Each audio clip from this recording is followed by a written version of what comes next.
Donc, bonjour, je vais quand même me présenter. Je m'appelle Camille Dumont.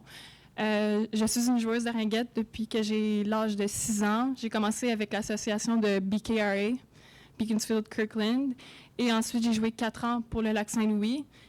Plus récemment, comme on l'a déjà mentionné, j'ai fait partie de l'équipe du Québec avec Dave et Michel, et nous sommes allés jouer aux Jeux du Canada où on a remporté l'or. Maintenant, je joue avec l'équipe de Rive-Sud Révolution dans la Ligue nationale de ringuette où je vais poursuivre ma ringuette dans les prochaines années. Au cours de mon cheminement en tant que joueuse de ringuette, j'ai été sensibilisée sur l'importance de s'occuper de son corps, de bien manger, de bien dormir, de faire de l'activité physique.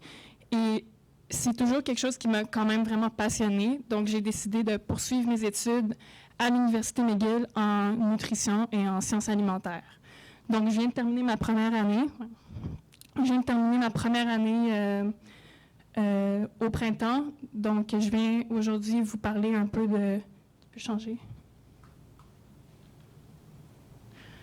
Je viens vous parler un peu des bases de la nutrition et comment la nutrition va pouvoir aider vos joueuses et vous-même à performer au maximum. Tu peux changer encore? Pourquoi c'est important pour vous, en tant qu'entraîneur, de connaître la base sur la nutrition? C'est que dans votre rôle d'entraîneur, vous avez la possibilité d'affecter positivement chacune de vos joueuses. Non seulement vous leur apprenez des habiletés sur glace, hors glace, des stratégies, vous inculquez des bonnes valeurs, vous pouvez aussi leur transmettre des bonnes habitudes de vie. Et c'est là que la nutrition rentre en compte. Avoir une base sur la nutrition va pouvoir vous permettre de sensibiliser les jeunes sur l'importance de bien manger. Ça va maximiser les performances de vos joueuses et vous aider à atteindre vos objectifs plus facilement. En plus de vous aider à maximiser la performance de votre équipe en ce moment, ça va leur donner des outils qu'ils vont pouvoir utiliser toute leur vie. Et ça, c'est vraiment quelque chose qui n'a pas de prix. Et souvent, on ne réalise pas en tant qu'entraîneur. Je ne suis pas entraîneuse, mais moi, je me rappelle des choses que mes entraîneurs m'ont dit quand j'étais jeune puis que j'utilise encore aujourd'hui. Donc, vous pouvez bien passer le message et ça va être important de le faire. Vous n'êtes pas obligé d'être des pros, mais juste de sensibiliser les jeunes sur comment bien manger et pourquoi c'est important, ça va être utile. Donc, aujourd'hui, je viens vous donner quelques outils que vous allez pouvoir transmettre à vos équipes, à vos joueuses. Changer. Le plan aujourd'hui, je vais d'abord commencer par les bases de la nutrition. Donc, je vais parler un peu du guide alimentaire canadien. Après, je vais parler des macronutriments, un peu des micronutriments, de l'hydratation. Ensuite, je vais aller plus vers comment ça peut affecter la performance sportive et aussi combien on devrait manger un peu, juste pour vous donner un peu des idées. C'est pas nécessaire de suivre, mais c'est juste des guidelines pour vous aider. Ensuite, je vais parler de comment bien s'alimenter autour de l'activité. Parce que qu'est-ce qu'on devrait manger avant une partie de ringuette? Qu'est-ce qu'on devrait manger? Est-ce qu'on devrait manger pendant? Est-ce qu'on devrait manger après? Qu'est-ce qu'on devrait manger? Je vais tout essayer de vous expliquer ça le plus simplement possible. Et si j'ai le temps après, je vais juste mentionner les diètes particulières. Donc, pour commencer, je voulais juste définir la nutrition. La nutrition, c'est l'étude des aliments, de tous les nutriments qui la composent, comment ces nutriments interagissent entre eux, mais aussi comment le corps réagit avec ces nutriments, comment le corps digère, emmagasine, transporte les nutriments et les utilise pour faire nos activités de tous les jours. Tu peux changer? Donc, je commence par le guide alimentaire canadien. Cette année, on est chanceux d'avoir un nouveau guide alimentaire canadien que j'aime beaucoup. Dans le fond, le but d'un guide, c'est de tenir compte de tous les objectifs nationaux de la population canadienne, de prendre en compte des données provenant de sondages sur la consommation de la population, de prendre en compte l'approvisionnement et la production de nourriture au Canada, et aussi de combler les manques qu'il y a dans la population en ce moment. Un exemple que j'ai à vous donner, par exemple, c'est la déficience en vitamine D. Avant, il y avait beaucoup de gens qui avaient une déficience en vitamine D. Et on savait aussi que beaucoup de gens buvaient du lait. Donc, qu'est-ce qu'on a fait? C'est qu'on a rajouté de la vitamine D dans le lait pour combler ce manque dans la population. Maintenant, il y a beaucoup moins de déficience en vitamine D. Et c'est justement ça le but d'un guide, c'est de trouver ce qui manque dans notre population et essayer de trouver des solutions accessibles à tous. Il y a de la vitamine D dans d'autres aliments, mais vu qu'on savait que tout le monde buvait du lait, c'est comme ça qu'on a réglé le problème. Donc, les problèmes changent au fil des années.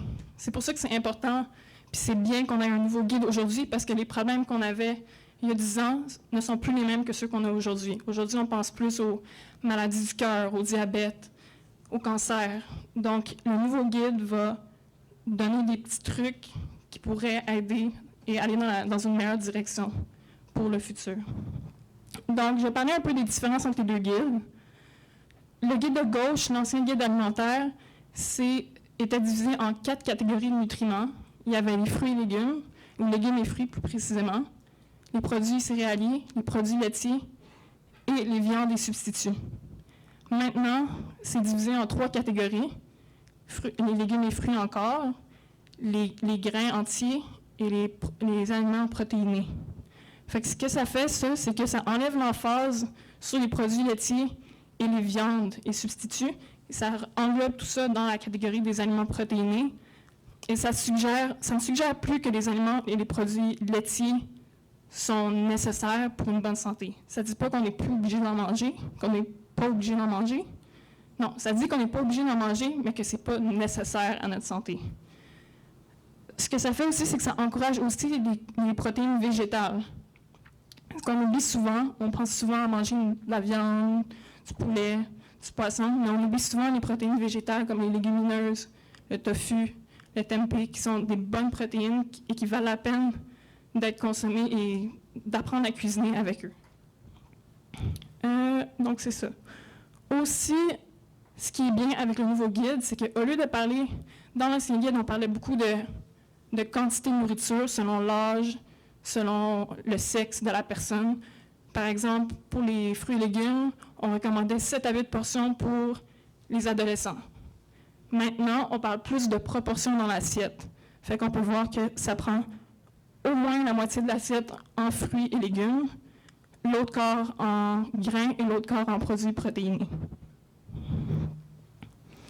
Aussi, ça nous parle beaucoup de comment manger au lieu de quoi manger. On parle plus de choses comme manger en famille, prenez conscience de nos habitudes alimentaires, essayez de cuisiner davantage. C'est toutes des choses qui sont incluses dans le nouveau guide alimentaire, qui sont positives et qui n'étaient pas là avant. Donc, c'est important de se concentrer sur comment on mange et vraiment prendre le temps de le voir, parce que c'est quelque chose qu'on fait à tous les jours, mais des fois, ça devient une habitude et on oublie que c'est une partie intégrante de la vie, puis que c'est très important pour notre santé. Tu peux changer. Donc maintenant, je vais passer aux macronutriments. Les macronutriments, c'est des nutriments dont on a besoin en grande quantité et qu'on devrait manger à tous les jours. Et c'est ces macronutriments-là qui vont nous procurer de l'énergie. Tu peux changer. Il y a 3 classes de macronutriments. Il y a les glucides, les lipides et les protéines. Les glucides, leur rôle principal, c'est la principale source d'énergie de notre corps.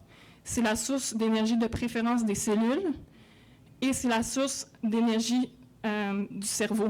C'est la seule source d'énergie que le cerveau utilise. 1 gramme de glucides va fournir 4 calories d'un point de vue énergétique. Les calories, c'est une unité d'énergie, donc 4 calories pour 1 gramme de glucides. Il y a des glucides simples. Ce que les glucides simples font, c'est qu'ils sont digérés plus facilement, donc ils procurent une énergie plus rapidement. Et quand on pense à des glucides simples, on pense plutôt au pain blanc, aux pâtes, aux fruits et aux aliments sucrés. Pour ce qui est des glucides complexes, c'est des glucides qui sont digérés plus lentement, donc qui procurent une énergie plus soutenue et plus lente au cours de la journée. Je pense plutôt aux légumineuses, aux grains entiers, au riz brun, à des trucs comme ça. Donc, des exemples de glucides, là, c'est vraiment les fruits et légumes, les grains, produits céréaliers, couscous, patates, tout ça, c'est des glucides. Tu peux changer? Quelle que soit l'activité qu'on fait, qu'on fasse du sport ou non, c'est important de manger des glucides parce que c'est notre source d'énergie principale. Okay? C'est là que notre corps va aller chercher l'énergie dont il a besoin pour accomplir l'activité. La quantité exacte de glucides qu'on a besoin va varier dépendamment de notre âge, de notre sexe, de notre environnement. Mais pour ceux qui aiment les numéros, là, pour une athlète de ringuette qui joue dans un milieu récréatif, on va dire, comme 1 heure, 3-4 fois par semaine, on recommande environ 3 à 5 grammes de glucides par kilogramme de poids corporel. Donc, si la joueuse pèse 50 kg, elle va devoir manger au minimum 150 grammes de glucides par jour. Okay? Puis ça va aller en augmentant plus on fait de l'activité physique. Okay? Donc, en règle générale, plus on fait de l'activité physique, plus on mange de glucides. Si on n'en mange pas assez, il y a plusieurs effets négatifs. Manque de concentration, fatigue précoce, faible niveau d'énergie. La récupération musculaire aussi est retardée. Pourquoi la récupération musculaire est retardée? C'est parce que le glucose est storé. Le glucose, qui est un sucre, est emmagasiné dans nos muscles et dans notre foie sous forme de glycogène. Et ça va être notre source d'énergie de réserve. C'est la source d'énergie qu'on va utiliser quand on fait du sport et qu'on va reconvertir en sucre pour avoir de l'énergie. Quand on fait du sport, on est capable d'épuiser cette réserve d'énergie en une heure et demie. Donc, c'est pour ça que c'est très important de manger des glucides afin de remplir les réservoirs de glycogène pour avoir de l'énergie pour le reste de la journée. Je peux changer? Maintenant, pour les protéines. Les protéines, on en parle beaucoup. Oui, c'est important. C'est important pour plusieurs fonctions du corps. Ça régule plusieurs réactions du corps humain. Je ne vais pas aller en détail là-dedans, mais en gros, c'est vraiment important pour la croissance et le développement, pour la réparation des tissus et pour le maintien de la masse musculaire. Ce que ça fait, faut en consommer de façon régulière au cours de la journée, mais surtout après l'activité physique, parce que c'est là qu'on veut aller réparer nos tissus, réparer nos muscles et maintenir notre masse musculaire en majorité. Il y a beaucoup de sources de protéines. Il y a des sources animales et il y a des sources végétales. On connaît pas mal toutes ces sources animales, la viande, le bœuf, le lait, les œufs. C'est toutes des bonnes sources de protéines. Mais il y a aussi des sources végétales qui valent la peine d'être essayées. Essayez de cuisiner, soyez créatifs, utilisez ces sources végétales parce que non seulement elles vous donnent des protéines, mais elles donnent aussi d'autres nutriments essentiels puis très utiles pour votre corps. Okay? Donc, les pois chiches, les légumineuses, tofu, tout ça, essayez d'aller expérimenter avec ça. Je vous le conseille fortement. Encore, si vous voulez des numéros, juste pour vous donner des idées, puis pour vos joueuses. Une joueuse de ringuette récréative, encore une fois, 1 heure, 2, 3, 4 fois par semaine, devrait consommer entre 0,8 et 1 g par kilogramme de poids corporel. Okay? Ça va en augmentant, encore une fois, plus le niveau d'activité physique augmente. Sur le marché, aujourd'hui, il y a plusieurs suppléments de protéines. Il y a des shakes, il y a des bars. Tout ça, c'est bien, mais je suis là pour vous dire que ce n'est pas vraiment nécessaire pour la performance. C'est quand même relativement facile, en général, d'aller chercher assez de protéines dans les aliments qu'on mange habituellement. Si vous êtes à court de temps, après une game de ringuette et vous devez manger quelque chose, vous pouvez alors utiliser des suppléments de protéines, un shake, une Bortone, mais en règle générale, on a assez de nutriments dans la nourriture qu'on consomme pour ne pas en avoir besoin. Aussi, ça coûte très cher, donc ça marche si il manque de temps, mais je recommande vraiment de manger de la vraie nourriture parce que non seulement elle va vous donner des protéines, mais elle va vous donner aussi d'autres nutriments que le shake ne vous donnerait pas nécessairement. Je peux changer? OK, maintenant pour les lipides. On a comme peur un peu des lipides, là, parce que c'est du gras, c'est pas bon, c'est-tu bon? Les lipides jouent un très gros rôle dans le corps, OK? C'est une source d'énergie de réserve dense. Tantôt, j'ai dit que les glucides, c'était 4 calories par gramme. Eh bien, le gras, c'est 7 calories par gramme. Okay? Donc, c'est beaucoup plus dense comme énergie, beaucoup plus c'est l'énergie de réserve. Okay? Fait qu'après le glycogène, c'est le gras qu'on va utiliser. C'est important pour l'absorption des vitamines. Les vitamines A, D, E et K ont besoin d'être dans un milieu lipophilique, un milieu gras, pour être bien digérés, bien absorbés et emmagasinés dans le corps. C'est emmagasiné dans les tissus adipeux. Donc, sans gras, c'est difficile d'obtenir assez de ces vitamines. C'est aussi des sources d'acides gras essentiels. Il y a 2 acides gras essentiels qu'on a besoin. Essentiels, ça veut dire qu'on a besoin de les trouver dans notre nourriture, parce que notre corps n'est pas capable de les synthétiser lui-même. Donc, les lipides vont nous permettre d'obtenir ces 2 acides gras. Isolation du corps, maintien de la température corporelle, protection contre les chocs, ça va protéger nos organes vitaux, réduire l'inflammation, aider à la concentration, et ce qui est très important aussi, c'est le maintien de l'équilibre hormonal, surtout pour les filles, les jeunes filles qui vont avoir leur menstruation, c'est très important d'essayer de garder un niveau constant, là, un niveau hormonal qui n'est pas out of whack tout le temps, donc c'est très important. Pour ce qui est de la recommandation, on recommande d'opter le plus possible pour des lipides insaturés. Insaturé, là, c'est écrit derrière dans les valeurs nutritives, il y a saturé, insaturé. C'est insaturé qu'on essaie d'avoir en grande majorité. Les graisses polyinsaturées contiennent des acides gras essentiels, comme j'ai dit plus tôt, ce qui est bon. Et ce qui est bon aussi, c'est que ça peut augmenter le niveau de bon cholestérol dans le sang, le cholestérol HDL, et ça, c'est bon pour la santé cardiaque. Fait que c'est eux qu'on essaie de favoriser dans notre alimentation. Où est-ce qu'on peut les trouver? Surtout dans les sources végétales, dans les huiles, dans l'huile d'olive, dans les noix, les graines, les avocats, l'houmous. Les poissons gras aussi contiennent beaucoup d'acides gras polyinsaturés, ce qui est bon pour la santé.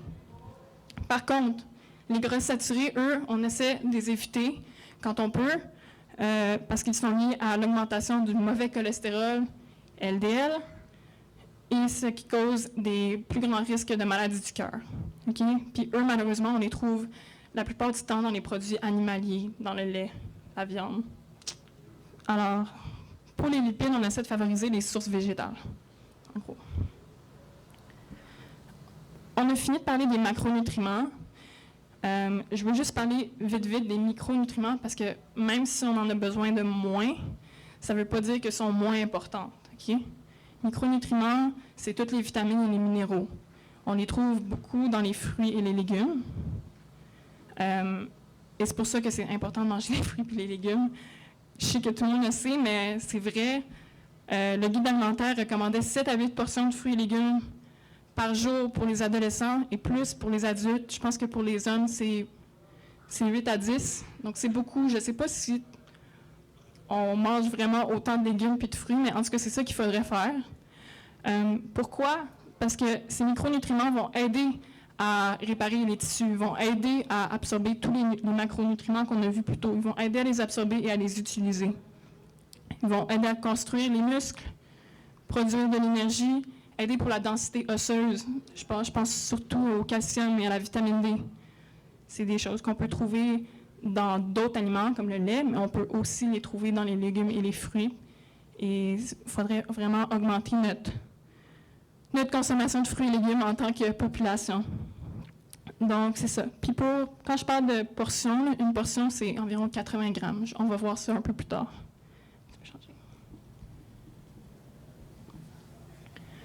L'hydratation. OK?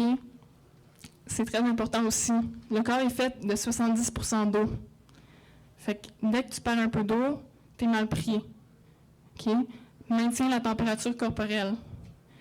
La digestion, le transport des nutriments, l'élimination des déchets, tout ça, l'eau joue un rôle très important dans ces processus dans notre corps. Ça protège aussi les organes et les articulations contre les chocs. Ça lubrifie les joints, dans le fond. Une femme, une joueuse de ringuette, va avoir besoin d'environ 2,7 litres d'eau par jour, et plus quand elle fait du sport. Et ça inclut l'eau qui est dans la nourriture. Okay? c'est un chiffre juste pour vous donner une idée, mais ça va changer dépendamment, encore une fois, de l'âge, du sexe et de l'environnement de la personne. Une petite déshydratation peut donner des mal de tête, peut donner un manque de concentration et peut donner de la fatigue précoce. Fait que quand vos joueuses derrière le banc reviennent de leur shift, là, assurez-vous qu'elles boivent de l'eau. Okay? Des fois, j'ai pas soif. T'as pas besoin d'avoir soif pour boire de l'eau, OK? Genre, ça devrait être une habitude de toujours boire une ou deux gorgées en revenant. J'ai mis des chiffres encore une fois, mais ça, c'est plutôt instinctif, là. Faut boire le plus possible. Ce que je vais dire, c'est que pendant l'exercice, il faut boire régulièrement 500 ml par heure environ. Plus, c'est bien. Plus tu bois, mieux c'est. Et après l'activité, il faut boire pour récupérer la masse qu'on a perdue pendant l'activité. Donc, si on a perdu 1 livre, on devrait boire 1,5 litre d'eau. OK? J'espère que ça n'arrive pas, là, mais bon. Changer. OK, donc maintenant, je vais m'en aller plus dans la nutrition pour la performance sportive. J'en ai parlé un peu. Ça peut changer. Fait que ça, c'est tous les avantages d'une bonne nutrition sur le sport, sur la ringuette, par exemple. Okay? Les glucides et les lipides vont donner de l'énergie, du carburant pour pouvoir jouer toute la game, pas aboutir à la fin puis avoir plus d'énergie. Pour pouvoir jouer toute la game au même niveau, ça prend assez de glucides et de lipides. La réparation musculaire. Après la game, pendant un tournoi, après la première game, il faut que tu manges bien, il faut que tu manges des protéines pour être prête pour ta game l'après-midi. Okay? La densité osseuse. Pour être moins à risque pour les blessures, ce qui va ralentir la progression de l'athlète et de l'équipe en général. Système immunitaire. Dès qu'on mange moins bien, on se met à risque pour des maladies, la grippe, d'attraper des virus. Et donc, plus on mange bien, plus on renforce notre système immunitaire, plus on est capable de mieux performer. Équilibre hormonal, comme j'en ai parlé tantôt, surtout pour les filles. Les lipides vont aider à maintenir un niveau stable. Okay? Et finalement, une bonne alimentation va permettre d'avoir un bon sommeil, une bonne récupération, une meilleure récupération, moins de risques de blessure, meilleure performance, plus de chances de victoire. Ça peut changer. OK. Pour ce qui est des besoins alimentaires par groupe, j'ai encore mis des numéros comme guide. Vous n'êtes pas obligé de toutes les apprendre puis de checker tout le temps si vos joueuses mangent assez. Ça devrait devenir instinctif. OK? Il ne faudrait jamais avoir faim, mais il ne faudrait pas trop manger non plus. Okay? Alors, juste encourager les joueuses à manger mieux avant la game, leur dire « peut-être que tu devrais manger un fruit » ou après la game « mange un peu de beurre de peanut » ou quelque chose, juste pour les sensibiliser sur l'effet de la nutrition sur leur performance et comment ça peut les aider à récupérer.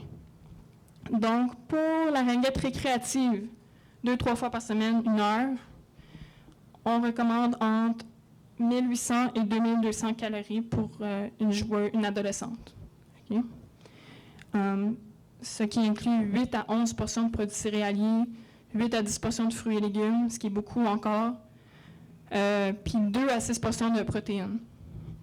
Okay? Plus on augmente dans la quantité d'exercice, plus les demandes en calories augmentent. Donc, pour la ringuette compétitive, 2 à 3 heures par jour, 3 fois et plus par semaine, ça va être entre 2300 et 2800 calories par jour. Et pour une athlète qui fait plusieurs sports, mettons qu'elle fait de la ringuette, puis après elle s'en va à sa pratique de soccer tout de suite, elle va avoir des demandes en énergie plus élevées. Ou pendant un tournoi, quand il y a plusieurs games par jour, les demandes en énergie vont être plus élevées. Et là, on peut aller jusqu'à 3300 calories par jour. Okay? Et les grains, les produits céréaliers et les fruits et légumes vont augmenter beaucoup. Les protéines vont augmenter un peu aussi, mais c'est surtout les glucides qu'on va manger davantage. Là, on a parlé de portions dans la slide d'avant. Juste pour vous donner une idée de c'est quoi une portion, j'ai trouvé ça sur le site de Eat Right Ontario, mais il y a plein de petits schémas comme ça en ligne qu'on peut accéder facilement. Juste pour vous donner une idée, une portion, Par exemple, une portion de légumes, c'est la demi de la paume, la demi de la main, c'est une demi-tasse. Okay? Pour le riz, une demi-tasse, un demi-point aussi. Les pâtes, une demi-tasse, un demi-point. Next. Puis la viande, les substituts de viande. Pour la viande, c'est 2,5 onces. C'est pas beaucoup, là, c'est la paume de la main. Tu sais, on a tout le temps, genre, l'impression qu'on manque de protéines, mais dans le fond, c'est quand même facile d'aller chercher des protéines quand on pense au gros steak sur le barbecue, là. C'est pas les protéines qui manquent. OK? Fait que, juste prenez conscience des portions. Même chose pour le beurre d'arachide. 2 cuillères à soupe. C'est pas beaucoup. Fait que c'est facile, quand on prend des aliments variés et qu'on en mange en quantité suffisante, d'avoir assez de protéines. C'est bon. OK. Maintenant, je suis rendue à comment s'alimenter autour d'une game de ringuette. OK. J'en ai parlé un peu. Avant l'activité, on veut manger beaucoup de glucides pour remplir nos réserves de glycogène, avoir assez d'énergie tout au cours de l'activité. Les protéines et les gras, on peut en manger avec modération, mais c'est plus difficile à digérer, donc on essaye de ne pas en manger trop près de l'activité, juste pour ne pas avoir de problème de digestion. Okay? On évite de trop manger et on doit boire beaucoup. Buvez pour être prêt parce qu'on va transpirer, on va respirer fort, on va perdre beaucoup d'eau au cours de l'activité, donc c'est super important de boire avant pour être prêt. Entre 3 et 4 heures avant l'activité, on recommande environ un repas de 500 à 800 calories. Okay? Et plus on se rapproche de l'activité, plus les portions diminuent. Entre 300 et 500 calories pour 2-3 heures avant et 2 heures et moins des collations ou des petits repas. J'ai mis des exemples pour un déjeuner avant une game, du gruau, plein de glucides, avec des fruits, des glucides encore et du beurre de noix, des protéines et un peu de gras. Okay? 2 tranches de pain blanc parce que c'est de l'énergie rapide, c'est des glucides simples, avec du beurre d'arachide et une banane, des glucides encore et un peu de protéines. Une salade de couscous pour le dîner, énergie rapide, du poulet, des légumes. Inclure des légumes, c'est important aussi pour aller chercher ces micronutriments. Une salade de pâtes, des fajitas, des burritos, ces trucs-là avec un peu de poulet, de la viande maigre, un peu de viande maigre, ou des haricots, des lentilles, des choses comme ça. Pour le souper, du spaghetti, sauce tomate, sauce à la viande, sauce aux lentilles, du riz pour avoir ses glucides, un peu de saumon, des légumes. Donc, c'est surtout des glucides, un peu de protéines, un peu de gras. Ouais. Pendant l'activité, généralement, la ringuette, là, une pratique, c'est 1 heure, 50 minutes. Donc, pour des activités de moins d'1 heure, c'est pas nécessaire de manger pendant l'activité. Il faut boire, par contre. L'hydratation, c'est la clé. Entre chaque exercice ou en revenant au banc, boire un peu d'eau. Mais lorsque l'exercice dépasse 60 à 90 minutes pour des games de plus haut niveau, ça peut être utile de manger un peu une banane entre la deuxième et la troisième période, manger des petites bouchées avec beaucoup d'eau, juste pour aller remplir les réserves de glycogène et avoir plus d'énergie pour continuer l'exercice. La recommandation, c'est 30 à 60 grammes de glucides par heure pendant l'exercice. Puis pendant l'exercice, on veut pas de protéines, on veut pas de lipides, on veut des glucides, toujours. C'est ça. Aussi, si l'activité dure plus qu'1 heure, une boisson sportive, Gatorade, peut être utile pour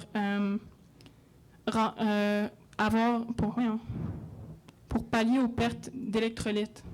Donc, du Gatorade, ça peut être utile, mais on peut aussi faire une pierre deux coups puis prendre de l'eau avec un peu de jus d'orange, un peu de sel, le tour est joué. Okay? Ça va faire la même chose que du Gatorade. Fait que c'est pas obligé d'être une boisson sportive, c'est du sucre, du sel puis de l'eau. Okay? Ouais. Après la game de ringuette, là, on veut récupérer le plus vite possible. C'est là que les protéines rentrent en compte. Protéines pour la récupération musculaire et encore des glucides pour remplir les réserves de glycogène. Si l'entraînement était long ou vraiment intense, on recommande entre 0,75 et 1,5 g de glucides par kilogramme de poids corporel. Ça varie encore dépendamment de la personne et de l'âge, mais juste pour vous donner une idée, et 7 à 20 g de protéines dans la première heure après l'exercice. Pourquoi dans la première heure? Parce que le corps récupère le mieux dans la première heure, dans les 30 premières minutes, en fait, après l'exercice. Donc, c'est pour ça qu'il faut manger le plus rapidement possible après l'activité. Donc, si vous pouvez avoir une collation après la game ou avoir accès à un dîner après la game le plus rapidement possible. Si l'entraînement était léger, par contre, un repas complet, équilibré, 2 à 3 heures après, ça va être suffisant pour bien récupérer. Des exemples encore, c'est tous des exemples avec plus de protéines, donc du yogourt grec avec du granola, des fruits, une omelette avec des œufs, des légumes, salade de quinoa et de pois chiches. Les collations pour après les matchs, si on n'a pas accès à de la nourriture tout de suite à un vrai repas, du lait au chocolat ou du lait de soya au chocolat pour avoir les glucides et les protéines, un mélange de noix avec des fruits séchés, tout ça c'est bon pour après une game de ringuette.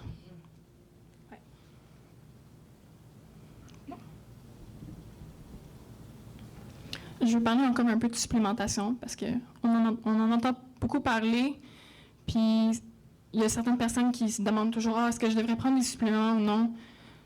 En règle générale, tous les nutriments dont on a besoin, on peut les trouver facilement si on mange assez et équilibré dans la nourriture. Fait que c'est pas une nécessité. Si vraiment il y a des doutes, vous pensez que vous ou quelqu'un que vous connaissez manque de nutriments, là, il faut aller voir un médecin pour voir si ça vaut la peine de prendre un supplément ou une diététicienne. Aussi, ce qui est tricky un peu avec les suppléments, c'est qu'ils ne sont pas tout le temps approuvés par la FDA, la Food and Drug Administration, ce qui veut dire qu'il n'y a pas d'assurance sur la pureté, la sécurité et l'efficacité des suppléments. Aussi, dans certains sports, il y a certains suppléments qui sont illégaux. Donc, il faut toujours faire attention à ce qu'on met dans notre corps. Et le nsfsport.com, ça c'est un site pour vérifier si vos suppléments sont légaux, si jamais vous en prenez, ou si quelqu'un que vous connaissez en prend. Donc, c'est ça. Juste pour être safe, mangez bien, puis vous devriez être correct. Il ne devrait pas avoir de problème. C'est ça. OK. Diète particulière. Je n'en parlerai pas longtemps. C'est juste pour dire qu'en tant que coach, vous devez connaître vos joueuses, vous devez savoir s'ils ont des restrictions alimentaires, s'ils ont des besoins particuliers. Il y en a qui sont allergiques à certaines choses, il y en a qui ont des problèmes de santé comme cœliaque, intolérance au gluten.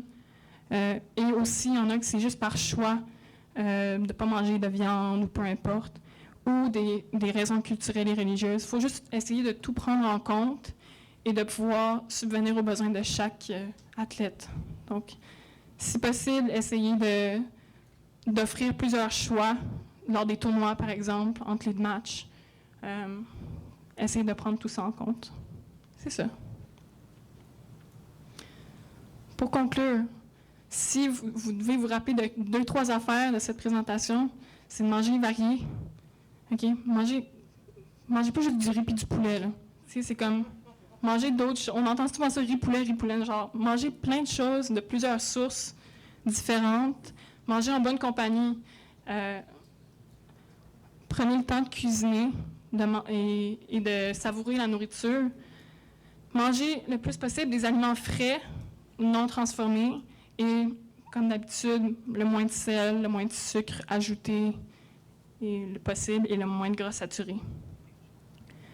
Donc, combiner un bon repos un bon régime d'exercice et un bon régime alimentaire pourrait vraiment améliorer la performance de votre équipe, permettre à vos joueuses de récupérer plus rapidement et, si possible, atteindre vos buts, gagner le championnat provincial ou le tournoi.